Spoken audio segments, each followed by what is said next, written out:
السلام علیکم۔ 57 تیل، معدنیات، خوراک اور قدرتی نعمتوں سے مالا مال مسلمان ممالک اور ان سب سے ہاتھ جوڑ کر سوال کرتا ہوا، روتا سسکتا، مدد طلب کرتا ہوا فلسطین، اس سوال کے جواب میں بے مثال بے حسی کا مظاہرہ۔ روئے زمین پر اب شاید ہی کوئی ایسا فرد ہو جسے فلسطین میں ہونے والے مظالم اور بربریت کا علم نہ ہو۔ چھوٹے چھوٹے بچوں کی شہادتیں، بستیوں کی بستیاں برباد، کھانے پینے کی بندش کے باعث گزشتہ ہفتے 100 کے قریب معصوم بچوں کی ہلاکتیں، اور جواب میں مسٹر ٹرمپ کو ملنے والے تحائف، جس کا شاید 1% بھی اگر فلسطین کے مسلمانوں کی مدد پر خرچ ہو جاتا تو اتنا بڑا انسانی المیہ نہ بنتا۔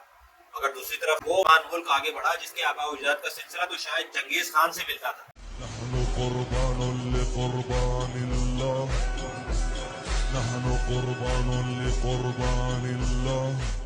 مگر انہوں نے خود کو مسلمانوں سے زیادہ بلکہ دنیا بھر کے انسانوں سے زیادہ خود کو انسان ثابت کر دیا، اپنی انسانیت ثابت کر دی،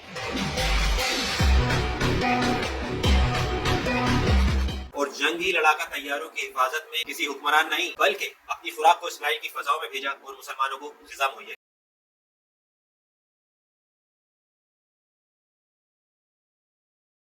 غزہ کے مسلمان تو ان کے مشہور ہیں ہی، لیکن ہم جیسے بے بس مسلمان جو اپنے مسلمان بھائیوں کی بھوک پیاس کو تڑپتا مرتا دیکھ کر کچھ نہیں کر پا رہے تھے، ہم بھی چائنا کے تہہ دل سے مشہور ہیں۔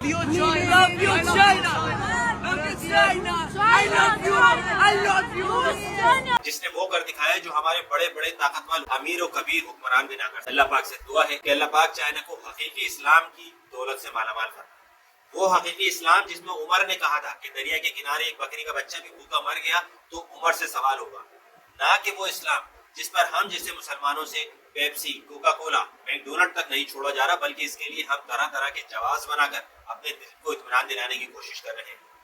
حدیث قدسی ہے کہ جس نے احسان کرنے والا کا شکریہ ادا نہیں کیا اس نے گویا اللہ کا شکریہ ادا نہیں کیا۔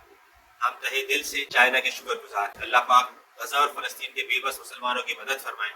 نہ جانے یہ ویڈیو بھی میری دوسری ویڈیوز کی طرح کب ڈیلیٹ کر دی جائے، جب تک موجود ہے زیادہ سے زیادہ شیئر کریں۔ شکریہ چائنا کے میسیجز کے ساتھ، جزاک اللہ۔ اللہ پاک عمل کی توفیق عطا فرمائے۔ السلام علیکم۔